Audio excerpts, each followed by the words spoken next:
Home Federal Bank and Halloran Hilton Hill present Anything is Possible. Next. I'm Chyna Brackeen, and I got next.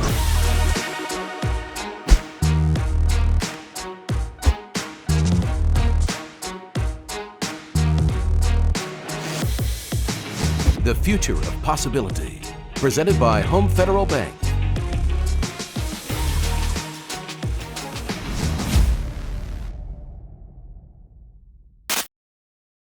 What do you do?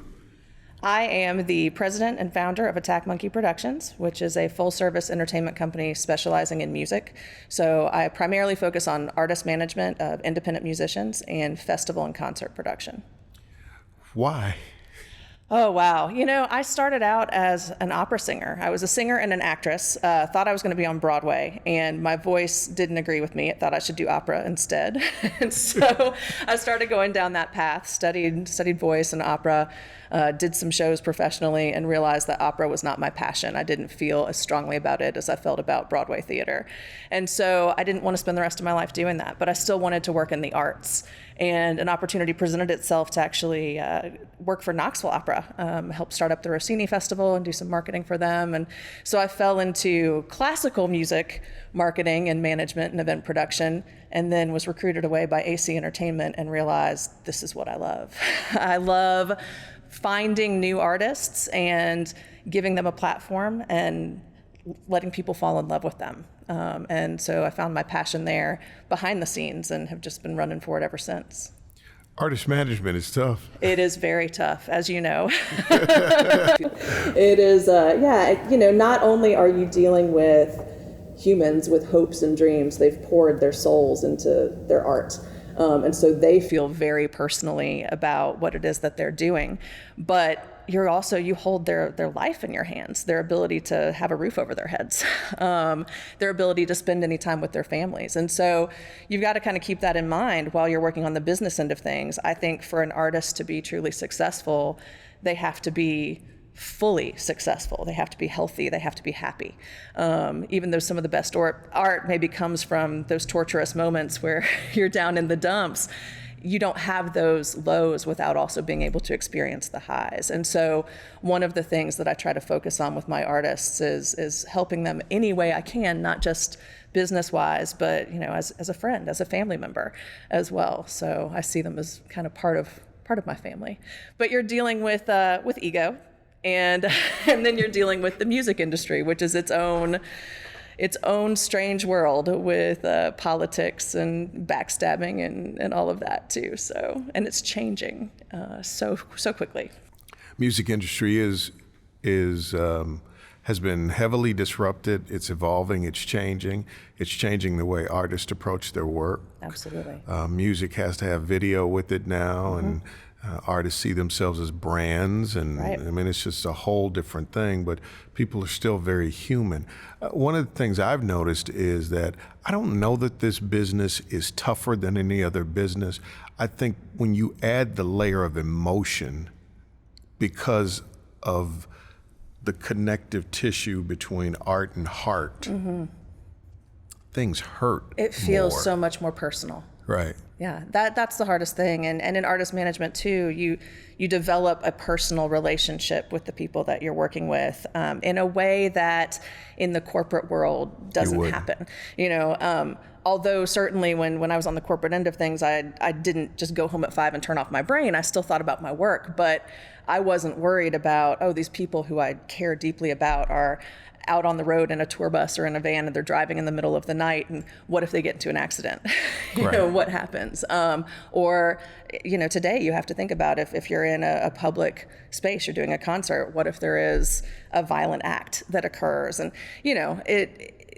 beyond even those major sorts of things, you're just dealing with, as I said before, the health of your artists. It's really easy for artists to develop substance problems. They're playing in venues every night where alcohol is handed to them, where people send shots up to the stage, where you're trying to stay up all night to make the drive to the next gig, so maybe it seems like a good idea to take a drug to help you get there. And so you also have to keep an eye on that and make sure that you're protecting them from those addiction issues as well as you can. What's been your biggest challenge? Oh, wow. You know, I think going back to starting my company, which was 10 years ago, I started it on a wing and a prayer with no savings, and as a woman in a very male-dominated industry too. I had been with AC Entertainment for several years. The economy tanked. It was not a good time to be in the live entertainment business, but I was still very passionate about it, and I still wanted to do it. And so I took a job with a nonprofit. And the first thing I did was say, I've got to start doing concerts for you to raise money because that's what I love. But on the side, I was helping my friend manage his band, and I realized that's what I need to be doing all the time. I need to be doing the concerts, and I need to be working on artist management. And had an opportunity to take a job that on paper was absolutely perfect for me, great salary, great benefits. It was running a theater, so that should have been my dream job. And I realized if I do this, I'm giving up on the thing that gives me the most pleasure right now. I can't do it. So not only am I not going to take that job, I'm going to quit the job I have at the nonprofit, and I'm going to dive into this with both feet. And so without a plan, without money, I did it. I jumped. I said, go. And actually within 24 hours, I'd lined up 5 contracts that kept me paid for the next several years. So so it was challenging, but I think having no trampoline under me, no safety net, was what made it work. What's been your biggest success?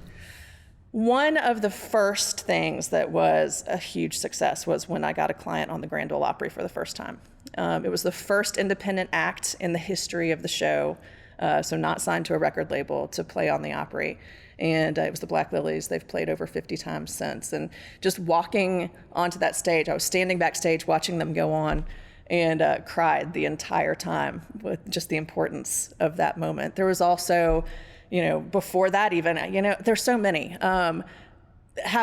Working on a music video for a client and then seeing it on MTV, seeing the MTV logo up in the corner and thinking, I grew up watching this. This is so cool, And this year with the Rhythm and Blooms Festival, which is also my baby, having our first sold out festival and seeing tens of thousands of people just falling in love with some artists that they'd never seen before, that's a huge success for me too. What are the rules of success and possibility that you've learned thus far? There's no such thing as no. And that has 2 definitions to me. The first is if somebody comes to me and asks me for something, then I'm going to find a way to deliver it. I'm not going to say no. But the second is if I'm going after someone and I hit a no, that just means that I've not asked for the right thing in the right way. There's still a way to make it happen. It's just a matter of figuring out what it is that drives the other person and what they want to get out of it, and recalibrating my approach and coming at them with integrity, but working for that yes. Favorite quote? I always figured if a girl wants to be a legend, she ought to just go out and be one. Calamity Jane. So why not? Just do it. Must read book? I think The Kite Runner by Khaled Hosseini. It's such a powerful piece of literature, and it shows you how alike we all are.